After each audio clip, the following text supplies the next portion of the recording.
Reseller Evolution. I'm Scott. And I'm Carl. How's it going, Carl? Good. Good. Yep. I'm above medium, above average. How about that? Oh, really? Well, It's a I winter. don't even know what that's supposed to mean, but it sounds positive. Neither do I. But you know what? It's a winter wonderland now. Like literally, you're looking out the back window here. The snow was falling. The snow. There's a nice thick layer of snow on the ground. Do you have snow down there? We do, but it's going to be gone. It'll Yeah. probably be gone by tomorrow, if not most of it today. We had we got hit with another good chunk last night. But definitely a couple days ago we got a good amount where it was probably, I don't know, I want to say 5 to 10 centimeters, depending on where you look. You know what I mean? Yeah. Yeah. Um, but it's turned to rain and it's supposed to go high as 7 and 6 and 5. So Oh, nice. it'll melt all that stuff. So if I was to look out right now, the roads would be clear. The grass would have some snow on it, but by tomorrow morning, it's probably going to be all gone. Oh, nice. I wish we. Yeah, like for people who don't know, we're both in Ontario, but I'm far northeast, which actually makes quite a big difference. And you have this lake effect too. So Dude, it makes a huge difference. Like you're 8 hours away and you're kind of, I guess, more east, but still north for sure. But just going 2 hours like to Toronto, yeah, it's a difference, right? Like we dip so far into the US. Um, you know, but that doesn't mean we don't get heavy snowfalls because off the no, Great Lakes, sometimes we yeah. get like if it's just right, there's a lot of moisture in the air, so we can get dumped on pretty hard. There's a price to be paid. Yeah, There's a price to be paid, but I would say for the most part, it's like I'm glad I live where I live. Put it that way. You know what I mean? Because well, it's not that.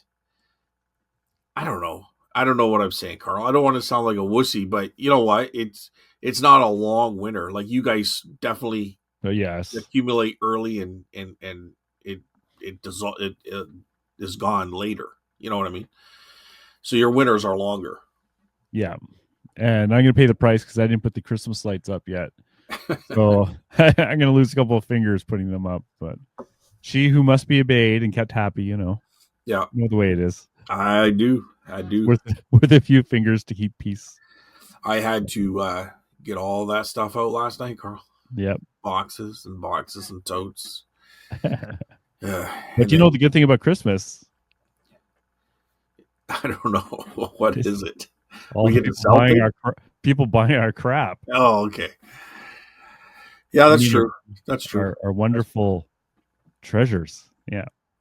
But I don't mind Christmas. I'm gonna sound very like a humbug, you know, like a the Grinch. I don't know, but I like Christmas to get together, have a few drinks, the meal, whatever. And honestly, especially when my son was younger, I liked it for the kids. But I really think this whole buying gifts for everyone is so overrated. don't tell that. This is bread and butter, man. Listen, you know, No, I'm the same. I think people put so much pressure on themselves to go and get the proper gift, you I know, used to. and then the person couldn't, and this is my argument, the person couldn't even tell you what you got them the next year unless they didn't like it. And then they can tell you what you got them. You know what I mean? Like, Honestly, though, I'm at the stage of like, yay, underwear, yay, yeah, socks, yeah. yay, a new T-shirt. That's all I want. I don't know. Like when you got kids, like I like giving my son some money because he's always, they're always broke. I guess aren't we all, Carl? Really? But like we just can't go and spend and spend and spend and spend and spend. But at that age, you're kind of like that's what you do, so you're always broke. You know what I mean? So I like giving him money because it kind of, it makes me feel good to see him like you know what I mean? Yes. But outside of that, like, I mean, honestly, what I don't buy nothing. I don't need nothing. You know what I mean? I got what I need. I don't need Well, any more. that's true, but we are always buying stuff. So we kind of get that hit from buying almost every week in a way, right? Yeah, but the hit is in the find of the treasure. Like it's not even buying something. It's hunting for that. Oh wow, I got this. You know, people love this. They want it. Like that's what drives me anyway. I don't For know. me, it's both. It's Yeah, both. Like when I once the blue moon does feel like I need to buy something, I get that feeling. yeah. Like I'm not saying I don't. Like, don't get me wrong. I'm not trying to pretend that I'm that guy because I understand that for sure. But go ahead. I don't know.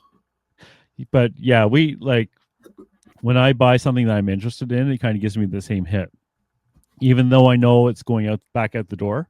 Yeah, Like when I buy the D&D or some cool toys or whatever, I still feel that I'm buying it for myself, yeah. and then it goes out again. I did try to buy myself something yesterday though. You know, when I got into eBay, it was to pay for my collecting of portrait miniatures, Right. and those are bloody expensive, eh? The good Yep. ones. So there was two up for sale in Toronto. A.H. Watkins or something like that, or Walkley, or I forget the name of the auction company. They're a big auction company, anyways, and they had a couple. And the beginning starting bid was $1,000 for these two portrait miniatures. I know it. I know what one you're talking about. It's like Wilkins or something. Wilkins, yeah, I think that's it. They usually do a lot of native stuff in there, and they also do a lot of Asian. Well, If it's this one was really. They have high end auctions. Like this was yeah, all like I'm talking high end stuff. beautiful stuff, right? And they probably have like that what you're talking about too. But the one I was looking at was all like jewelry and stuff like that. Because usually portrait miniatures they kind of put into the same category. But I bid 1,100, and they have a hefty buyer's premium. I think it's like 25 or 26% at the place. Yeah, Wilkins auctions and apparel Appraisals. or appraisals. Yeah. Apparel. That's it. No. You got. I don't have my glasses on, Carl, and honestly, it's like Yeah. right on my computer. Yeah. Um. Well, let's just go through this because. So go ahead. What were you saying? Oh, it's just saying I bid 1,100, Yeah. but I think with the premium and the tax, you're putting another 50% on there. So it was like $1,700 for these portrait miniatures. Dude. I know, but I No, don't. no. Did you What? see one of their past auctions in August? No. The Beaver Line Collection auction. Oh no, that would have been perfect for the past. Now we got to see what they're talking about. But anyway, sorry. Go on. Anywho, I did not win the auction, and I think they went for like something like 24 or 2,600 Canadian. So, like I said, you got to add in like 3,000, 3,500 by the time you get the bill and everything. So, unfortunately, I did not win. Yes. So I was I did just not. going to say, did you end up getting it? No. No, I did not. Even 1,100, I thought, well, I have a chance. It's like no, more than double what I bid. Um, I did not tell my wife until after I lost the auction. Oh, geez. But in the defense here, they are really it's high end art. It's not, and they're good ones. Like you can get portrait pictures for like a couple $100, right? Yeah. But these have gold frames, and you don't see them in Canada. So I did try to buy something expensive, but alas, maybe next year. So if you go on their website, Carl, Yeah. You can see the ones I knew of was the native, like Aboriginal, and they had Asian, and they definitely have those. And I'm seeing right now for First Arts live auction. It's Aboriginal, Inuit, Yeah. North American indigenous artists, and above that they have Asian works of art. But in between those two, On November 26th, they have the Gordon Lightfoot, his life and collection. Yeah. So if you're a Gordon Lightfoot fan, If you want his guitar, you can get his guitar. yeah, I don't want guitars, jackets, his pants. You yeah, want his pants? albums, personal collection of albums, his pants, his outfits that he wore on stage. There's not a whole lot to be had, but there's probably 50 items or so. But You never know.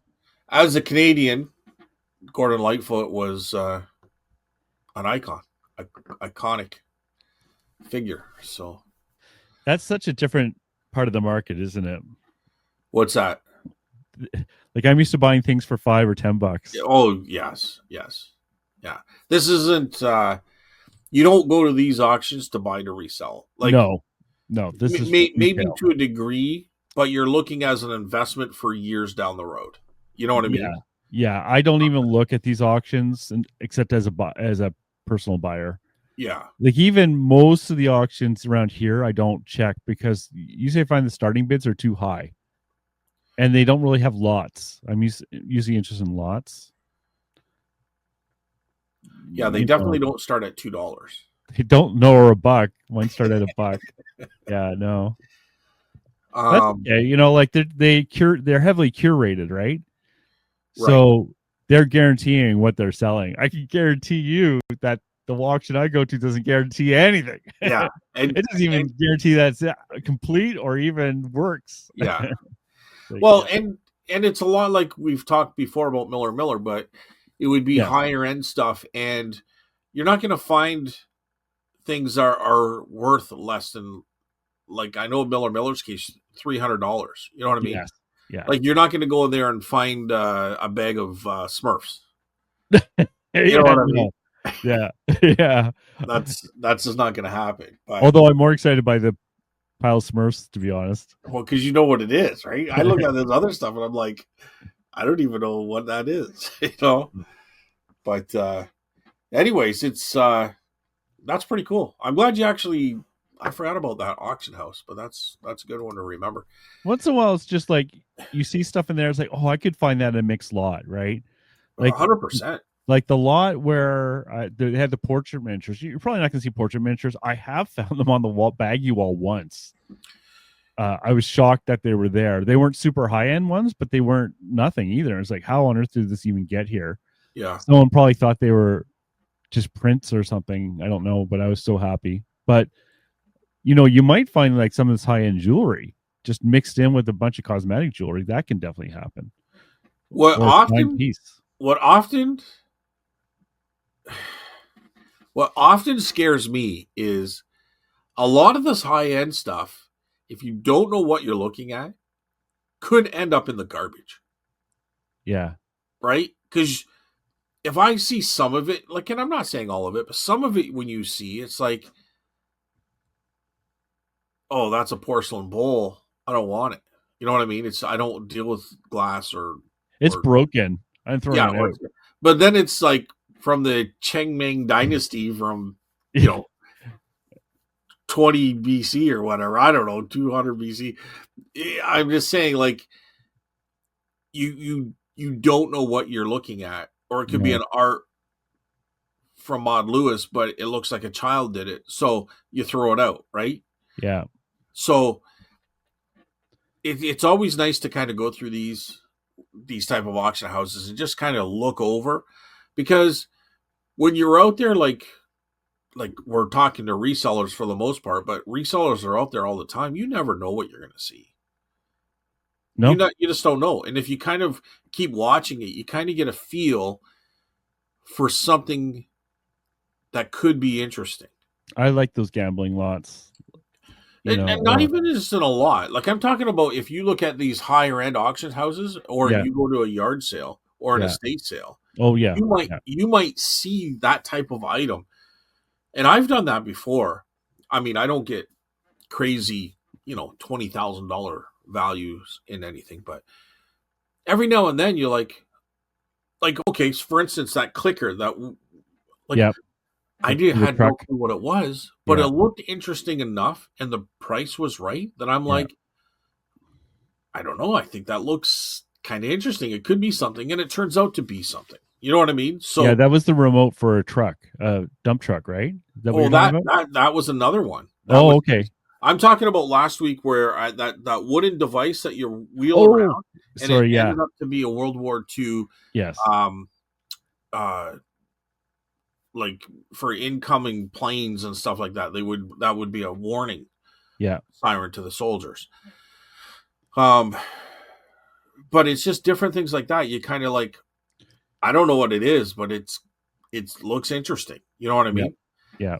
And that device, I'll kind of keep going on that device, but that device, even if it turned out to be anything, nothing, it's still practical, and I can see people taking that to a hockey game here in Canada and wailing that around. You know what I mean?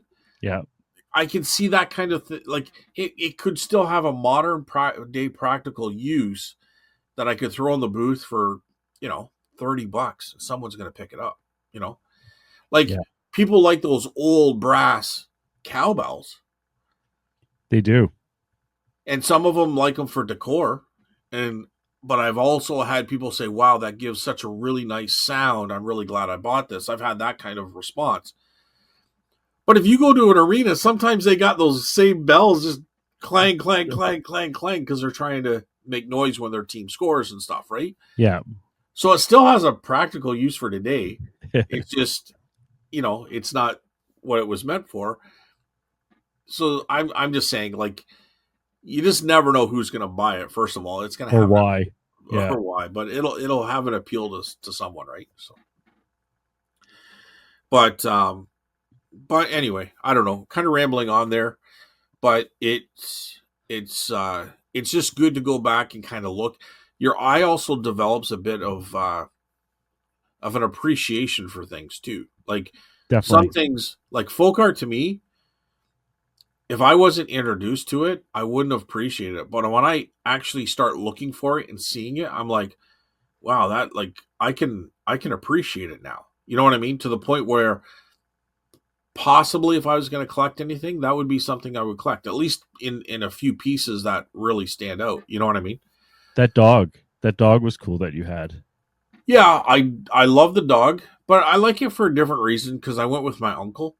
You know Mm. what I mean? So we kind of that was the first auction I went to with him too, and I like the dog too, right? So I don't think it was. I mean, it's probably valued around $300-400. I can understand that value, especially where it came from. But at the same time, that's really outside of me to buy something for that expensive. But I told my uncle, I said, I'm going to get this, Yep. And you you know, got it. and I got it. Jeez, but you know, if I get some, like I got some really cool bookends. I mean, there's a flip side to this too, right? Maybe you don't buy something for that huge price, but you keep something that you could get a huge price for. That's Yeah. almost the same thing, right? Now I don't think I can get a huge price for them, but I probably paid about $5 or $10, and I got these, and I'll show them to you after the show because people can't see them here. But I got these bookends, but they're beavers, Oh yeah. and they're Yeah. and they're there, and they're so cool. I'm gonna keep them, but what I got $5-10 into them. I honestly believe I got them at an auction in a tray lot, but I can't 100% remember. I feel in my brain that it was at an auction, and I'm pretty sure I get 45-50 bucks minimum for them, right? Those are cool. Those are cool. Do you find bookends sell? Yes, yes. I've had the worst luck with bookends. They just kind of sit. But They can't like if you get modern bookends, I don't find they sell that well. But if you get older ones, like the cast iron ones, that kind of yeah, stuff. I had But if these. you try to put too high of a price, like my price range is between $30 and $45, and they will sell. Yeah, I had some And really in cool ones condition with too. little But if you dogs. get something modern, kind of resin, I that would kind of never touch that again. No. yeah, I don't have any luck with those. I remember I got these. They were golfers, You know what I mean? And they look Yeah. cool, but they were just a plastic resin, but they had a little bit of weight to them, and they didn't sell. But No. anything cast iron, old paint, like the ships or horses, um, they sell. It's really, how do I say this? What's my experience on this would be? It's really about what do you not genre, but subject matter. Yes. Like I have a couple that are made like some type of stone, but there are alabaster maybe of Yep. columns, like Roman columns. I just use them practically now at the booth. I don't think even looks at them to buy them. They just had no demand. But I Yeah, think you're right. It's the subject matter makes a big difference. But and they got to be old too, right? Like yeah, I've had ones with horses, um, uh, an Indian on a horse looking down. There's actually it's after an art a full like a painting, and I forget they actually have a name. That painting had a name, yeah, and so it's well known. I think there's statues like so. The subject matter, what I'm saying is that it's kind of an image that's well known, but I had that in a cast iron bookends, ships, elephants. I'm just trying to think, different things I had. So, hmm. but they've always sold. But Okay, if you put more than $45 on them, they're not going to sell. no, maybe that was the issue I had. Yeah, I go back through some of my early stuff. The optimistic prices I had on some of my early stuff. Like I was going to bring in this light I have. I have $80 in the light. It's like there's no way. There's no way this is going to go for $80. I'll be lucky to get 40. But getting a feel for the market is part of that too. I sold a lamp on Sunday, and I originally had 40 on it, and it was like it was old, like 70s or 80s, but it had a like plastic uh clear glass, not clear glass, but plastic. What's it called? The thing on the lamp, like shade or the finial. shade. Yeah, Jesus, Okay. the shade, and it had damage on it. And it's like, oh, this is never going to go. And the second someone saw any like appeal, I said $20. Said the light bulbs are worth more than $20. Yeah. So they took that. I was happy to see it go. Well, some of that plastic stuff, dude, some of that plastic stuff, now you're saying it's damaged, so that could be a little different, but some Yeah. of that plastic 70s stuff is very valuable if it's by the right maker. Well, they had the I chance think to buy it because it was in my booth for over 6 months. So there's a Montreal company, I think it's called Gilbert or something like that. But they're out of Montreal, and that plastic stuff is like it's like mid-century modern. It's very valuable. huh. So I've sold 2 lamps under them. One is a mushroom style lamp, and the other one was it was a similar lamp, but it also had like a flare at the top, so it wasn't completely a mushroom thing. But I mean, they both sold. I think one sold online and one sold out of the booth. Um, like they get into the hundreds, and some of those mushroom ones, if they're in really good shape. Now mine, I sold out of the booth because somebody had glued fuzzy balls around the edge. And to be honest with you, it was such a good job that I thought it was original. Right. But then and it was a couple dollars I paid for it, right? So when I actually researched it, I was surprised. But then I realized that somebody had glued those on there and they're not original. So I took it into the booth. I didn't want to deal with it online. But I still got like $50 or something for it. But anyways, look them up right now. Look them Yeah, up.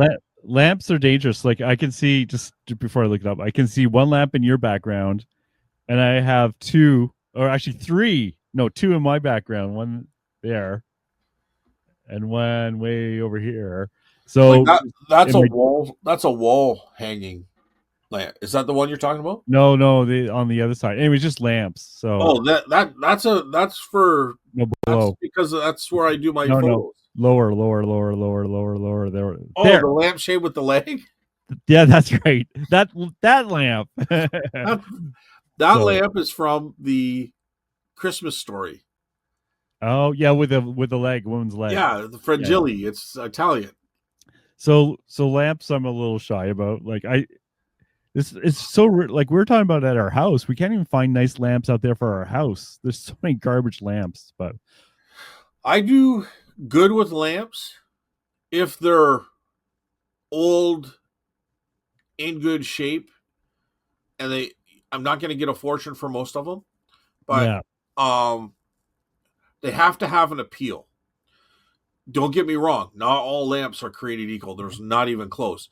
I do good with banker lamps, but they got to be under $45. Like they're $40 is kind of yeah, the where I banker put lamps. Those are the green ones, the long green shade, right? them. Those are the main ones, but there are ones. For instance, I've seen them with blue shades, but I've also seen them in brass with a brass shade. Okay, yeah.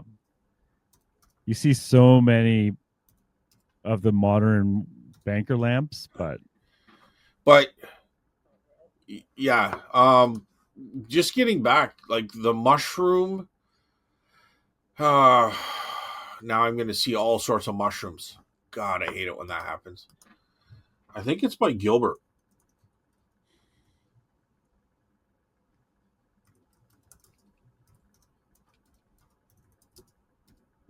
But it's, dude, when you touch it, it's a light, cheap plastic.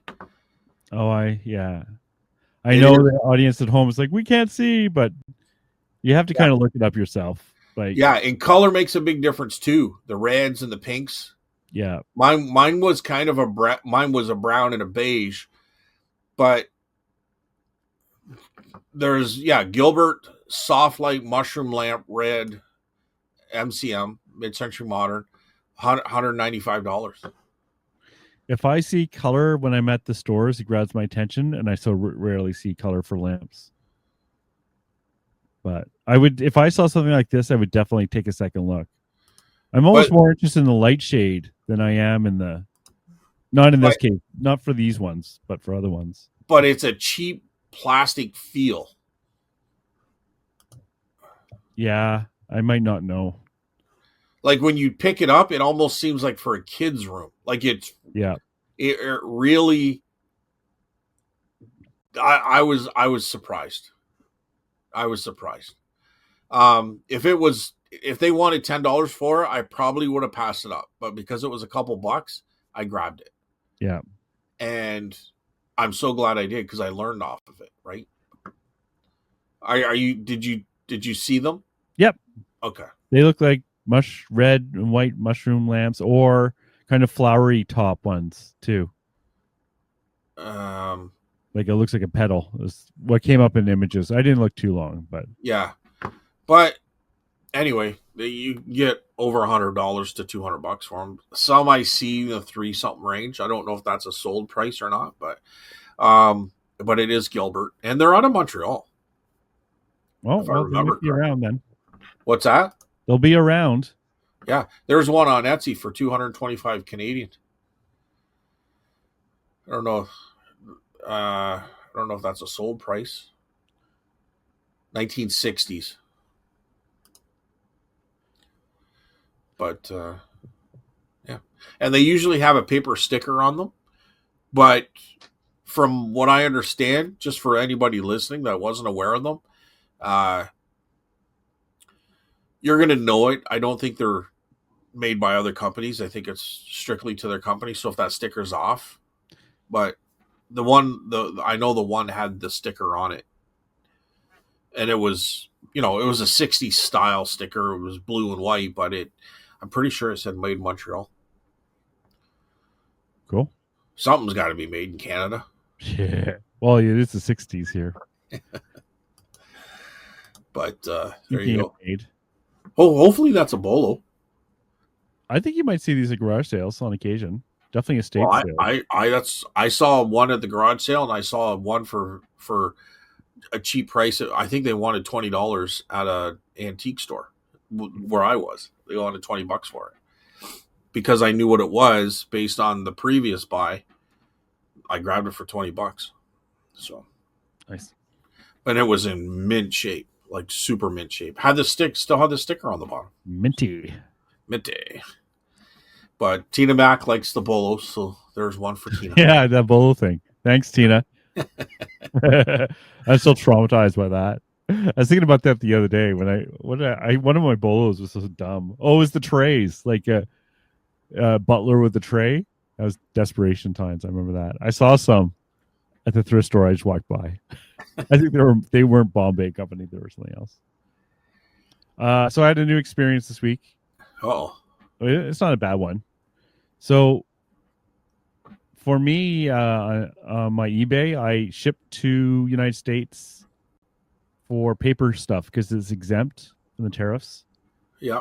So all my postcards go letter mail, so those don't really count. But I also have I have a lot of magazines for sale, and finally some magazines sold to the United States. So I got to deal with all the Zonos app and stuff like that. And So because they're magazines, they actually are made in the United States. They're black belt magazines, but it didn't even matter, I think, where they're made, just that they're a magazine. So I didn't mind losing money, like as an experiment to get my used to this. So I set up the Zonos app. The only issue I had is you have to put your credit card in, which I don't have a problem with because they have to get paid. But it was giving me errors when I was trying to do it through the app without having put in the credit card already. So, and it wasn't telling you what the error was on the app on my phone. I never asked for the credit card. It just gave me errors occurred, which is so annoying. So I went to the desktop version, and then it asked me for my credit card. And then once I put that in, then I no longer got any errors on the Zonos app. Okay. So dealt with that. There were no tariffs and no fees because and that was fine. It gave me a code. So I think most people probably know now, but if you're shipping to the United States through the postal system, Canada Post, you have to use the Zonos app to basically tell the border what's in the package and prepay the tariffs. So in this case, there was no fee. There was not even a transaction fee with Zonos for giving me the code. It was all free.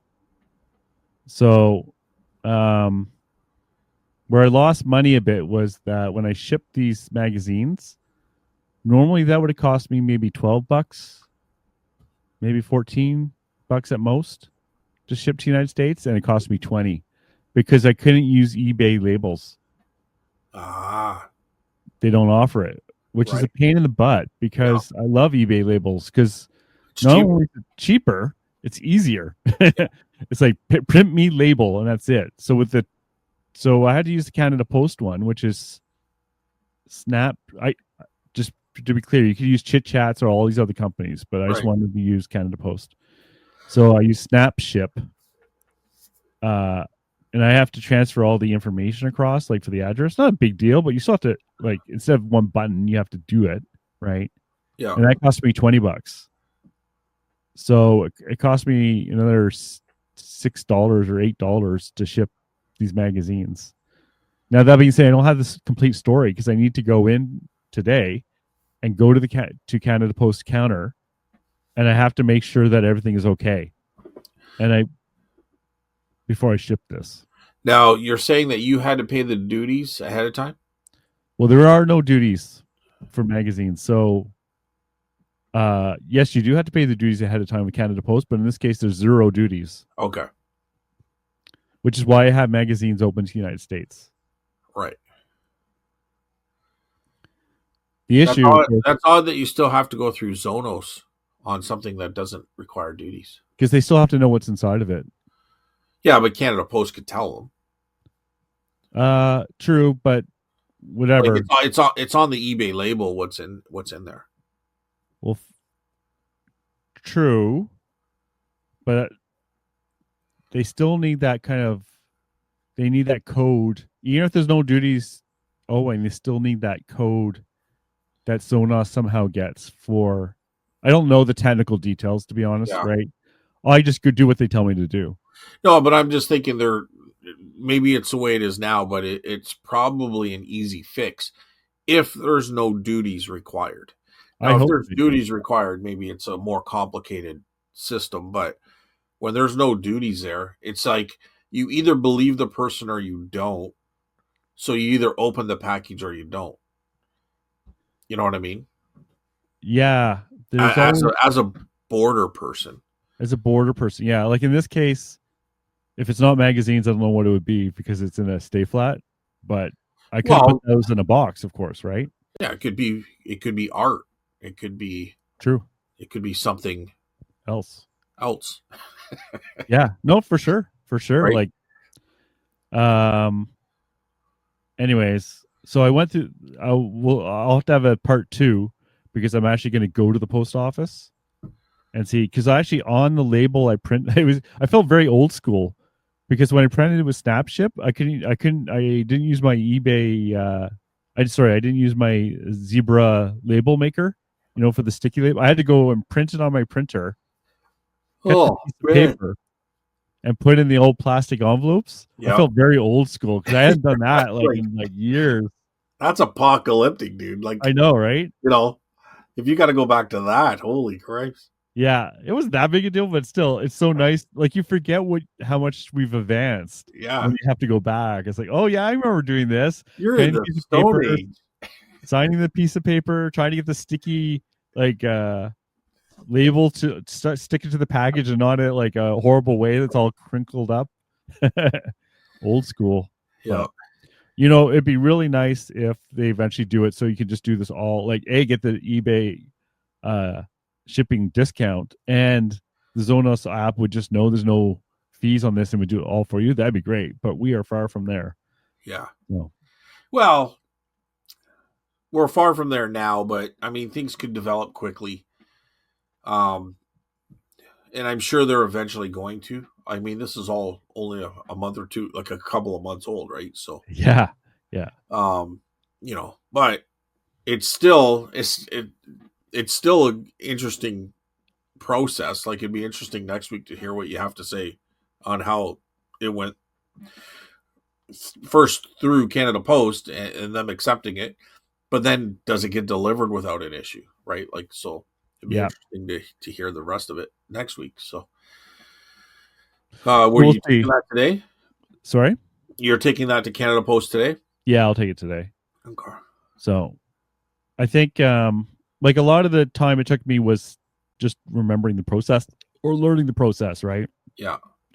So now that Yeah. it's done, It's something I'm not gonna bother with, dude. yeah. I know I'm gonna sound like an ass, or I'm gonna sound like Scott the Laser reseller, but honestly, if somebody wants to buy it, they buy it. They can buy it global shipping. Otherwise, I'm just not gonna deal with it.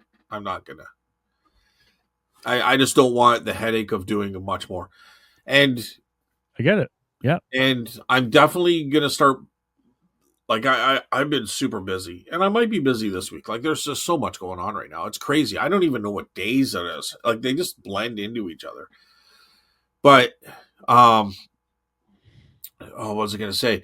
I plan on really start listing again because I just have so much. I gotta start listing. But that being said, I don't know. I don't even know where I was going with that. But that being said, I actually had some decent volume. Like one guy bought six, and a lot of them were over $100 for the toy soldiers. And I sold an oil lamp that came from a parlor lamp, but I parted it out, so it sold for $70 or something like that. So, Yep. it's just a brass kerosene holder with a spout, and the burner, and it probably is working. Like I didn't test it, but it's pretty clean. It must be a good one. Like at the market this weekend, someone walked by with a huge box full of them he just bought for $10 each, but they were Yeah, generic like ones. it's. Listen, I don't even want to talk like I know what oil lamps are worth, but I can tell you that they're a hard sell because I've tried selling them. But this is something a little different. It's more than just your oil lamp. It actually belongs to a hanging parlor, like a ceiling lamp that Yeah. like it's called a parlor lamp, and it hangs from the ceiling. Um, but they always come with a big shade and everything. And I just didn't want to get into shipping it. So I parted it out and I saw people were getting really good money that way. Um, but it took a long time. Like I probably had it up there for 6 months or maybe even more. Like I don't think I don't think I had it up there like last Christmas, but I probably March, April, May, sometime of that time I would have listed it. Yeah, I wouldn't advise anybody to do it, unless you get a parlor lamp for like $10 or something, because it's just going to sit, right? And Yeah. some of them go for $300-400. You know, Yeah. um, instead of shipping the lamp, I tried to put it in an auction, and that was a bust. I mean, I think I got $10 or $15 for it. So by the time they take their cut, maybe I got $10 for it. Yeah. So that was kind of disappointing. Um, but I still got all the brass stuff to sell too, right? Like the part that it hung from, the chain and like the frame and everything. But anyway, I don't know. I don't know where I was going with that. But anyways, it's just I sold that as well. So it's not been too bad. Like I mean, every now and then you get a big sell. I haven't got anything really listed though. I'm like around 250, 270 items. Yeah. So Did the soldiers go to the guy in Calgary again? the Alberta guy, they did. Alberta guy, sorry. Yeah. Yes, they did. I sold a postcard for like $16 of a little cat. It was pretty cute. How like I'm interested to know how your place is doing. Our booth, like sometimes there's no rhyme or reason for anything. You just have no clue on why things happen.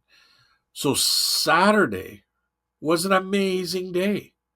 Like Saturday, I think the store they like $9,000 Oh, in one day. yeah. And well, but usually it's probably around 6. You know what I Yeah. mean, for a Saturday. My day was amazing on Saturday. And then Sunday, which is a weekend day, it's usually pretty good. Sometimes Sundays are better than Saturdays. I sold $25. I sold one item. I'm like, wow, Sunday can be anything close to what You're like, is Saturday this was. broken? Is this broke? Is this website down? What's going Yeah, on? that's 100%. Like I'm checking the date. Do I have it set wrong? Because I've done that before, right? I've gone back to kind of look at something and I didn't set it right or reset it so it's still stuck on the day before. It doesn't show what today's is. I've had that happen. Like this is all for anybody listening, the store has it set up so as a vendor I can go in there and in real time see what I've sold. So good. Yeah.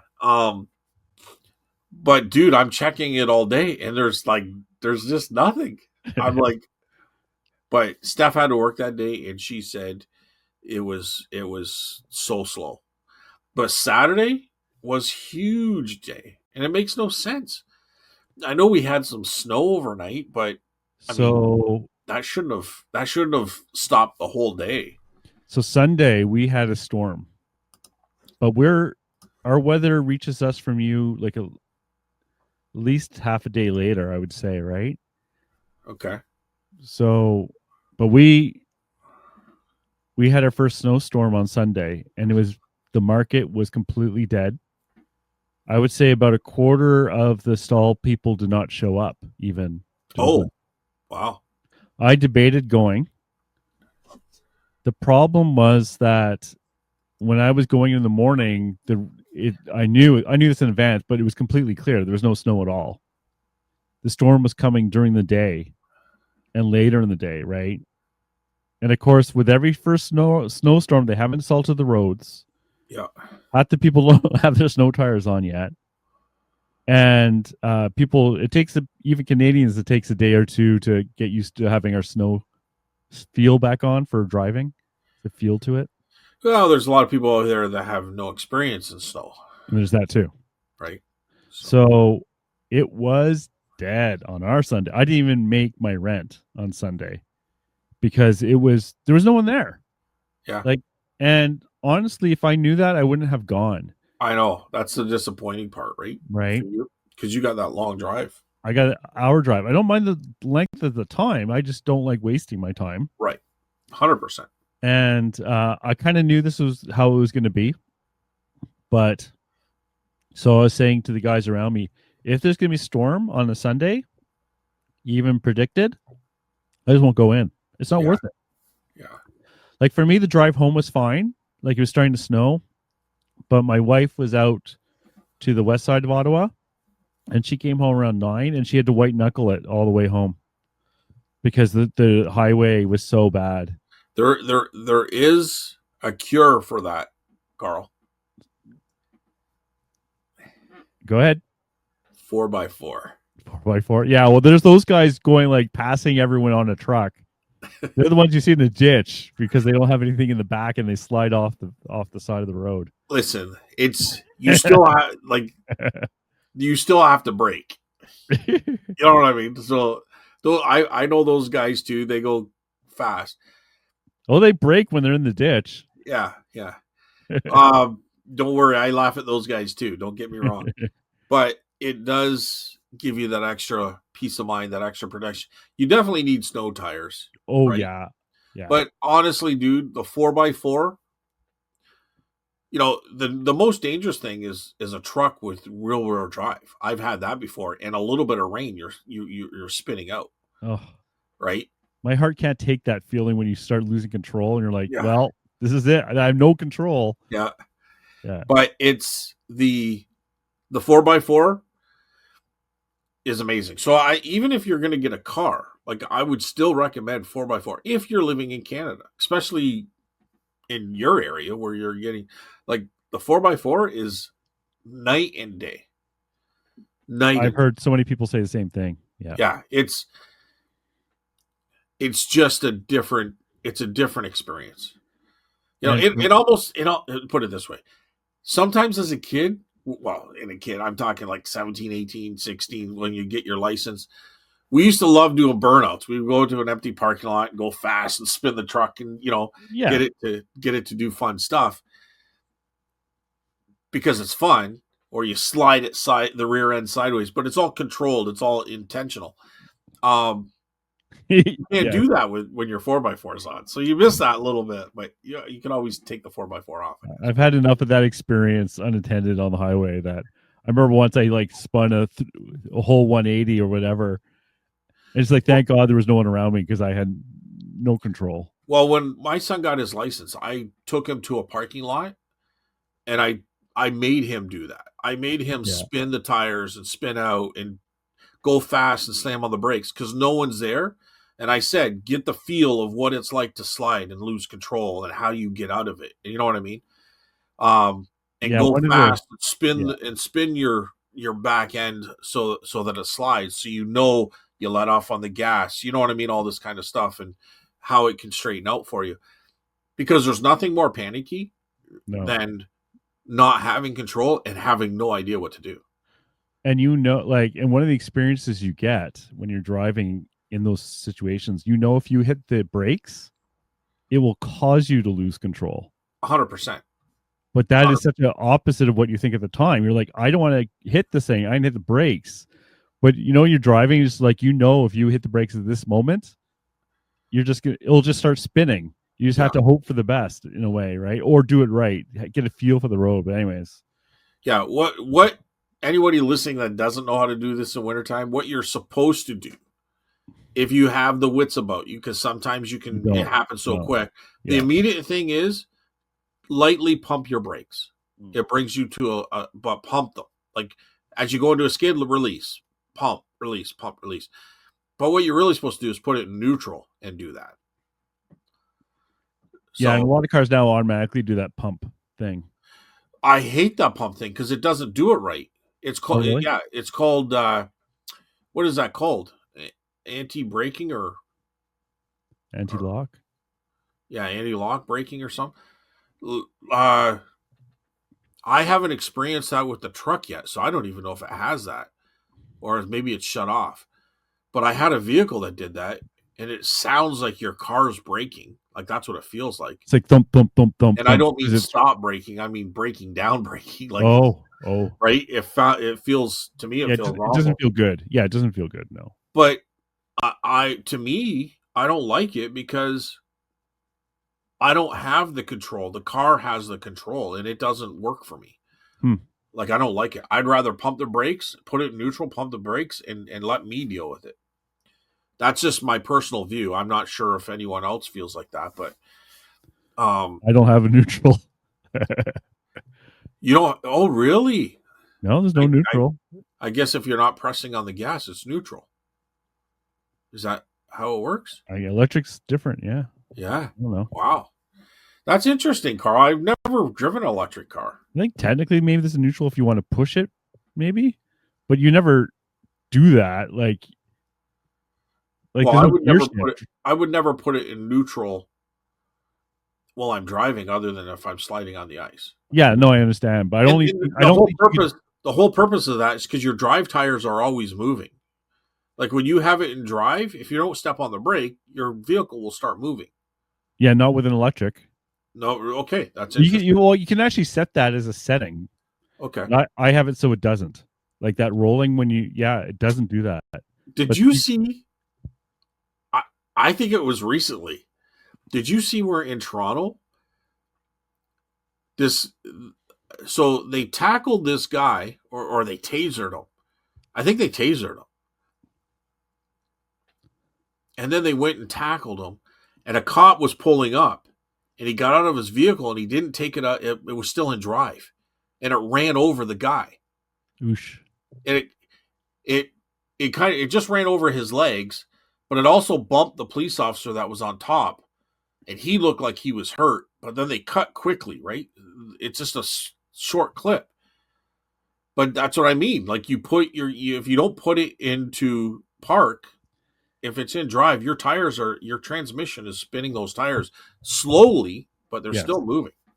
Yeah. But yeah, they ran over the guy. Oh god. Yeah, because like when you're in a situation like that, you're not thinking with all parts of your brain sometimes too. Well, like you're saying, like when you start spinning on the highway, this is what you're supposed to do, but your brain might be like, no, we're not doing that. and 100%. Like that's what I'm saying. Sometimes you have to have the wits about you. That's why you practice it in an open parking lot. You know what I mean?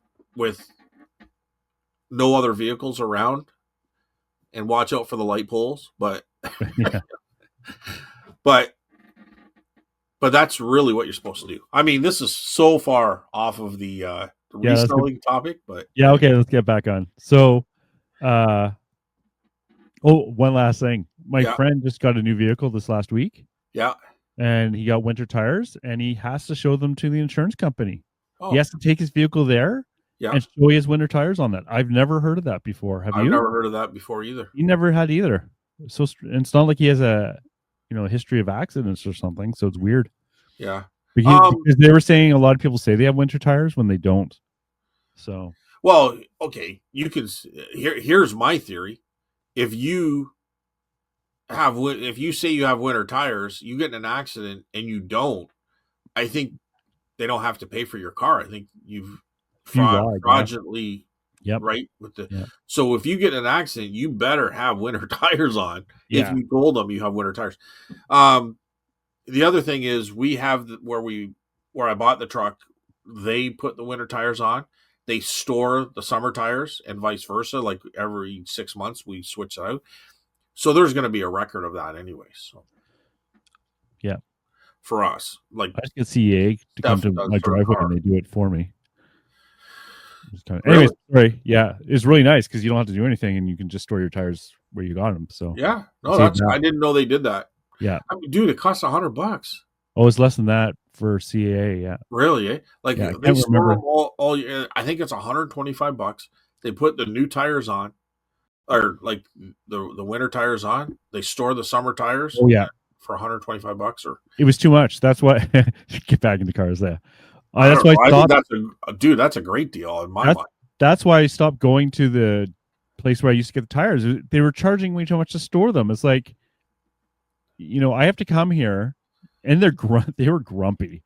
It's like, screw you guys. Like, Yeah, if they're grumpy, I don't like that. but it's like, why would I pay to store them? Like, if you don't have enough a garage, I get it, right? But anyways, I didn't mean to go off on that tangent. It Yeah, was just weird for the insurance. I have to talk about AI a little bit, if that's okay. I love AI. So I mean, I think I mentioned before, but I paid for it now, eh? I splurged for the $20 American to pay Yeah, for it I pay that too per month. per month. It's very interesting. Like, one thing I did like is, like, I had all, micro machines, Yep, like the little cars. yep. I just put a bunch like on this little mat I have, and I said, "Tell me which ones are worth how I should deal with this." And it pulled out all the, like, none were super valuable, but it said, "Here are the bulk ones, at $3 or $4 each. Here are the ones worth a bit more at 6 to 7," and did that. But like I've said before, with AI, you had to be very careful because one of those was a Hot Wheel, and I said, "Is that a Hot Wheel?" I said, "No, no, no, that's not a Hot Wheel at all." So I flipped it over. It says Hot Wheel on the bottom, and I said, "This is a Hot Wheel." I said, "Oh, my mistake." But it's so confident in its inaccuracies, but it's still good. Huh. But the other funny thing is, I took a picture of my booth, right? Just one little section where I have my Smurfs, Yeah. and I have My Little Pony, which never sells, and Pez that sell okay. And to the left is a glass booth that nothing in there ever friggin' sells. It's just like full of dust and glass and uh like a phone or something. It never sells. And on the right, I have a very boring brown bookcase I just kind of put in. And I said, what should I do? Because what I had also done was fed it all, like, take pictures of what I sell every week. And so I uploaded that to ChatGPT. And what I do is when I sell something in the booth, I write John next to what I sold. So I Yeah. know which is John's stuff, so I can pay him. Yeah. So it can take that information. It knows how much I pay John, what percentage. It did all the calculations. It's pretty good at reading my handwriting, which I'm kind of impressed by because half the time I can't even read my own handwriting. It categorizes each item that sells. So, like, media, toys, kitchen appliances, tells me when I'm selling in the booth. And it was telling me, Carl, you got to go with toys because toys are where you're actually selling stuff. The stuff in your glass cabinet, it said, get rid of all that stuff. Don't throw it out. Just bring it home, put all toys in there, right? And the brown cabinet, I said, well, what other things should I have in there for toys? And it made a picture and put different toys in there, how it thinks I should arrange them, right? The funniest thing is it took a Castle Grayskull, the big He-Man Yeah. Castle Grace, and shrunk it to a tiny little thing so it would fit in the brown bookcase. Oh no. It was fine. It was just kind of funny. So you have to be careful. Right. But the interesting thing is, for the cabinet where I had the Smurfs and the Pez and My Little Pony, it was telling me which level to put stuff at for maximum view and maximum sales based on the stuff. So for the My Little Pony, it says put that in a bin and put that at the very bottom somewhere because there's still demand for it, but not enough. It said bring the Pez up because the Pez are selling okay. And it knows this stuff because it sees my sales that I uploaded the pictures to. It's kind of cool. Now, like I said, you have to take all this stuff with a very big pinch of salt because it's not like it knows, right? It's just very confident in the way it tells you stuff. Yeah. I find it interesting how people use it differently, the AI. Yeah. I honestly, dude, I couldn't even. I just do it myself. Like I don't know. Well, you have experience. How many years now experience do you have in your booth? Oh, I don't know. 11, 12 years, I guess. I Yeah. don't know. I'd have to go back. But it's not even that. It's just because I could still be doing it wrong. But I just know. I don't know. Like I like the switching it up things. Some things change over time, or your Yep. clientele is going to be different from one area to another. Um, but I'm not saying you're wrong. It's just to me that I wouldn't use it for that. But I know there's a lot of things that you would say the reverse for me. You know what I mean? But that it's just interesting. That's all. It's an opinion. Like when it gives me this stuff, this is its opinion, Yeah, right? Now, on some of it, I agreed because when I showed it the picture, it says the problem with the glass booth is the colors in there is attracting people's attention away from your stuff that actually is selling. And I was looking at the picture and went, yeah, that's actually true. That's not BS, right? Like when I look at it, it is my eyes are pulled to the left, and there is something for that, right? That's what artists do, right? They try to pull your eyes to certain parts of the painting using color and lights and stuff like sure. that. And it's very true in booths too. So, But it could also be not selling because in your clientele, your area, maybe it's priced too high. You know what I mean? Like there's other variables that could be there, it's right? not a god. AI is not yet. AI is not a god yet, right? No, but I'm just saying, like, I'm not even complaining about the AI. It's just there's so many different variables that could be taking place. Like, I think the AI is correct. Like, I think in if you were to take 10 stores, 7 or 8 out of them, it's correct. But you just have to know where you are in the, you know, where's your booth located can make a big difference because Yes. if it's too far away, maybe the older people don't go there. That's why your toys are selling more.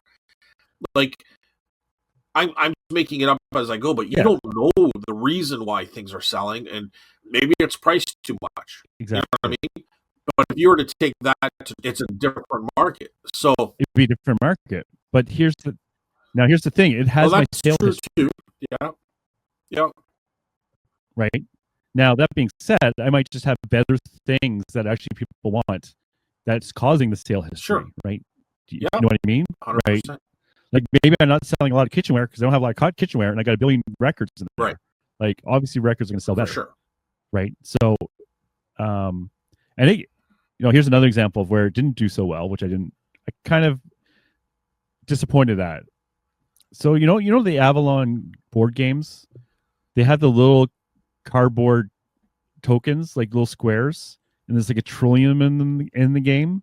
There's Okay. it's like a board game, right, for Yep. armies and stuff. Yep. Yep. I know what you're talking about. So those are not always worth money, but sometimes they can be worth like I don't know. Sometimes they can be worth like $10, but sometimes they can be worth a couple of hundred. And I know because you have sold them, right? I've sold them. Yeah. Now, I like to count the pieces. Not everyone counts the pieces. That's fine. I wouldn't because there's got to be 1,000 pieces in There's some of them. 1,000 pieces. So what I did is I put all the pieces of one color and put them on my table.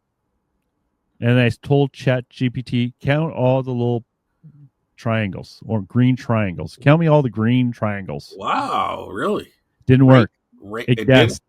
It gave me a guess. It was not correct. Oh, okay.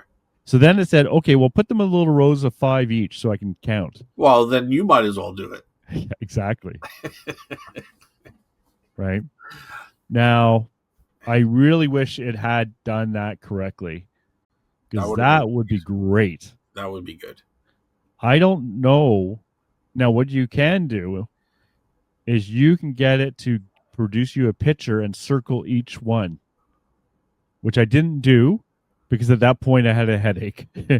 I was done with fighting with it. My problem is it said, oh, there's 56. There wasn't 56. There was 60. And then it said, people aren't that fussy when it comes to these games. They just want to know there's a good amount, right? Yeah. Now, that might be true, but I like to, if it's easy enough to count, I don't mind. Just do it. Yeah. But don't not lie, but don't give me an overconfidence in what you're returning, right? I'm going to even go one step further and say it really does matter because if it's unpunched or punched, it makes a world of difference on how much. If it's unpunched, I'll just count it myself because it's like you can easily do the math, right? Yeah, because it's just going to be boards at that point as opposed to pieces. Yeah, you don't know if it's punched. You can see if the ones are unpunched. You can see if ones are missing or not, right? Yeah, yeah. So I really hope that had worked. But for instance, I sold one unpunched for like $400, but if it's punched, it's like maybe $100. Exactly. right? So And the problem is people lie. They will tell people, they will say, oh, yeah, I counted it, sellers, and they haven't. I've heard people say that, and they say, well, oh, well, if it's not complete, they can just come back. It's like, that's not fair. You don't sell stuff where you say you've done the due diligence here yeah, and you haven't. Like, to me, and then the excuse is, well, give them their money back. To me, that you're still lying, right? Like if I have a Walkman, for example, and I say, oh, I tested it, and then they get it and it doesn't work, not because it broke on the way, which often happens, but because I never actually tested it. yeah, To me, that's a line I'm not willing to cross. I could sell the game saying I think this is complete, but I haven't counted it. That's fine, but I disclose all of that, right? But the problem is not everyone has the same level of uh, customer morals, morals. Yeah. Anyways, customer appreciation. yeah. Anyways, I really wished AI had done it. Now it was able to tell me which version it was, which was kind of nice because with those Avalon games too, there can be different versions. Usually you can tell by the cover. Sometimes, but sometimes it can be just as subtle as a color difference of the counters, and it doesn't really say. Okay. Now, the other issue is that it's really hard to find online sometimes the contents of these games, and it kind of told me what the contents were, but I know it's bullshit. So So you're trying to find out if it's complete or not. yeah, first I tried to get it to count the pieces, then I tried to get it to tell me it's complete. Now I'm bashing it here, but I'm just saying there's room for improvement as well, because what you could do is, like, I took a picture of a whole bunch of like just bags of toys in the ground, and Yeah. it told me what all the bags were, and it was pretty accurate of what it thought they were. So it's pretty impressive. It's more than Google Lens. How about that? Yeah, and it's only going to keep getting better, and it Yeah, won't take long to get better. yeah. But can Right. you imagine if you could have it count all the stupid pieces? Oh my god, Oh, that'd be good. that's great. I'm surprised it can't do that. I was Like I would surprised think too. it Yeah. would be able to. I would think there's a device out there that can do that. Like that seems pretty standard to me. Yeah, because I don't know how it comes up with like that's close enough. Here's the amount. Because it does much more complicated things very well than just kind of whatever it would do to just to count everything instantly. You know what I mean? Like I think there's other things it does very well that are more is more complicated, a Yeah, more I think it's complicated a case task. of like image recognition, right? Like this is a GI Joe, right? Versus count the amount of little pieces is not the same kind of like task, right? Like IDing something, it goes out there and looks for things exactly like this thing, right? And then it comes back and say, "This is a GI Joe." It can read and speak to you, dude. I think that's much more in any language. Like I think that's more complicated than counting. I don't think so because And it spells correctly. And if I spell something wrong, it'll still read the word. Like it'll correct it and read it like it's meant. well, Word has been doing that for 20, 30 years. But that's what I mean. Like that to me, that's much more complicated than just counting everything. Like it's just pieces, right? Now I could see if you put it on like I don't know if it's black or white items and you put it on a black and white checkered, That's not like going to help. that's not going to do well. But if you put it on something black and the colors stand out from the background, it should be able to, and they're not piled up on each other, like they're all spread out. The difference is counting is a concept. Like, what about this, Carl? Yeah. You put all the pieces to a puzzle out, flipped upside right, and it could put it together and tell you if all the pieces of the Well, that puzzle. would also be amazing. That would be amazing, eh? But so those are concepts rather than looking things up, right? Like when it goes to ID that GI Joe, it's looking things up that already exists. When it does the like your spelling, it's looking up things that already exists. That sentence might already exist, but when it's counting, it's a dynamic thing it's doing, which is Just I'm numbers. assuming.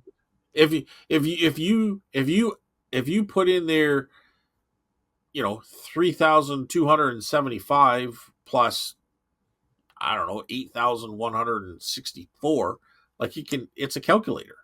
Like that's all it's doing. It's just going 1, 2, 3, 4, 5, 6, 7, 8, 9, 10, counting it very quickly.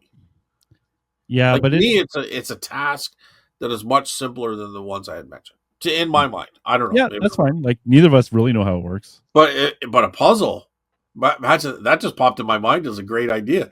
All you do is flip all the puzzles up to make Yep. it correct. It can That'd be go in and awesome. find that puzzle, put it together, Yeah, count your pieces, put them in the proper order, and tell you which one if there's one missing. that'd be awesome because I have some $80-$100 puzzles that are never going to be made over here. Yeah, In their little boxes. give AI that, like, tell them, like, listen, I want you to correct yourself. It's done. Yeah, get this done. Be able to do this. Maybe it can. Ask it. I'll start with the little ones for like babies with like 4 pieces. Yeah. Can you tell me if any? You know what? I'm going to ask it. Let me just go and chat GPT. This will imagine it can do that. As long as you have the original image, I don't know. Like I said, to me, that's another concept thing rather than a lookup thing. See, the only problem is yours is on your phone, right? Well, I use both desktop and my phone. Like I'm just on desktop, so it might not be able to do that. Can you ask it on a phone? Yes, the same, pretty well. I'll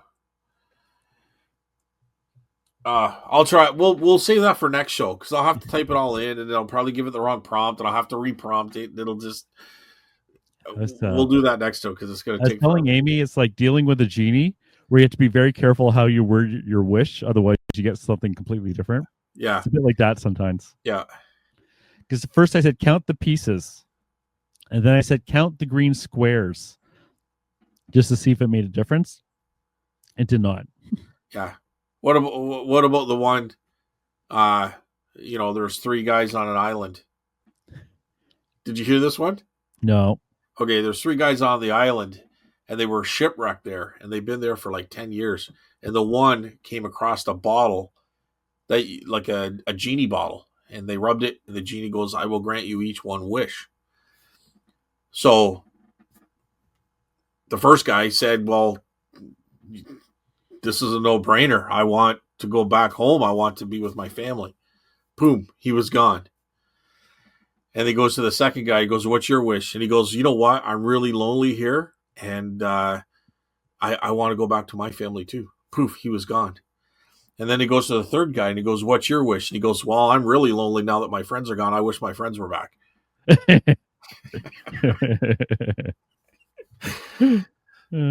Yeah. Oh well.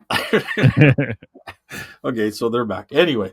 But that's what I'm saying is, you're right. That's 100% it. Like, all before you know it, your friends are back, and you're still stuck on that island. You gotta be careful with the genie of AI of how you word the stuff. Yeah. Yeah. I was reading, or I was listening to one guy, and when he prompts AI, there's actually he asks how he would prompt. He asks for a prompt based on this. So if I'm looking for this, how should I properly prompt you to look for this? Like, I don't know if that works or not, but that was something he does. Yeah, I should try it. Like I said, you have to be very careful because it's always very confident. It's like with that micro machine. Oh yeah, that's a micro machine. You sure that's not a Hot Wheel? No, it's a micro machine. Flip it over. Oh, that's a Hot Wheel. It's like, thanks, buddy. Thanks. And also like when I'm taking those micro machines, I'm looking for like really valuable ones too.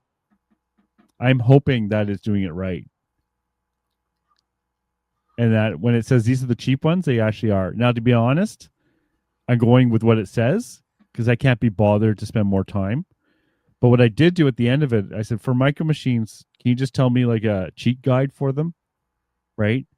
It says like look for motorcycles and a couple of other things I've already forgotten. But that I trust more. Did you see where that guy's got that robot for 20 grand and it can clean up your house and everything? Yeah, I did, and then it crashed into the mirror. Well, I didn't see him crash on the mirror, but and then all of a sudden you realize that there's another person at the other end that's Oh, yes. it's actually kind of remote control. Yes, I did see that. Yeah, that's I think it's more for training and everything, but I mean, what if you moved a chair or something, like you moved it to another area or like it can get confused real easy. No, don't get me wrong; it's kind of impressive to see where we are, but yeah. it's not intimidating like Terminator. No, no. You know what I mean? Like it's just like Those, yeah. that's There where were we some gotta really go cool again, ones, dude. but I'd take you in a minute, you know. there was But one out of China that was which was like designed like a woman, and it was walking so well. People said there must be someone underneath the suit, so they cut off part of the silk from like the outer layer from one of the legs to show it wasn't a person. But it just felt kind of fake too. It's like, what happens if they have an artificial leg? You just why didn't you just show everything, right? yeah, just show everything. I that robot stuff is really cool to me, but it kind of reminded me of self driving. That's like just a couple of years away, and now it's been like 10 years since they said it was a couple of years away.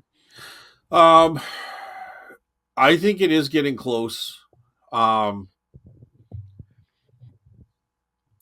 I understand your point, and it could be 10 years away before it's like iRobot type stuff with Will Smith. But I I think it's like everything else. The infrastructure is not there, so you can have the brain power, but if you don't have the robot to move properly, you know what I mean. Yeah, I'm kind of catch 22. I don't know if the brain power is 100% there, like where it would be flawless. I think it's there where it would still make mistakes. it can make my breakfast. I'd be very happy. Well, you want scrambled eggs, and all of a sudden it's cracking your head open, and your brains are Yeah, scrambled. You know, exactly. like oh, sorry, The 3-year-olds will save me. there was a flaw. We'll fix it. But um, I don't know. I think, dude. Honestly, I think it's coming, and I think it's in our lifetime. You know, provided we live another 20 years, 15, 20 years. I think it's here. Like Oh, I hope I I think we're gonna. I don't know. I'm not an expert by any means, but think of where we were like less than 5 years ago, or I, like even 5 years ago. I just want self driving. But if they take my license away, like when I'm like 80 or 90, I really hope self driving is around then. That's all I want. Self driving's around now. Self driving where I don't have to drive. Okay, well, you have self driving vehicles, so could you trust it to Yeah. get No. like? I know you don't trust it because you're nervous about it, but I mean, honestly, if you were in a situation where you could not drive, could it drive and get you to where you need to go? No.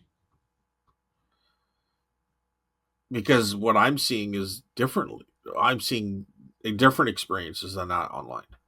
They always show you the experiences where everything is okay. Like, I'm not saying I never use it because it's too nerve wracking, to be honest. Yeah, but if you take the nerve wracking aspect out of it, could it get you? Could it get you to where you need to be?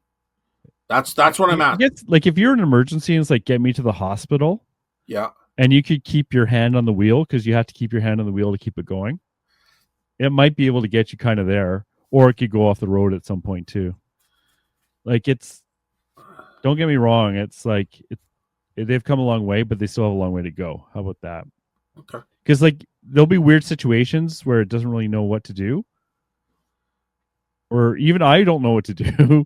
Like, and you have to kind of like make a judgment call, and it might not be as good because sometimes, like, when you're not to get back into driving, Yeah, but sometimes it's not about how you drive. It's about how everyone else drives around you and how to react to that, right? yeah.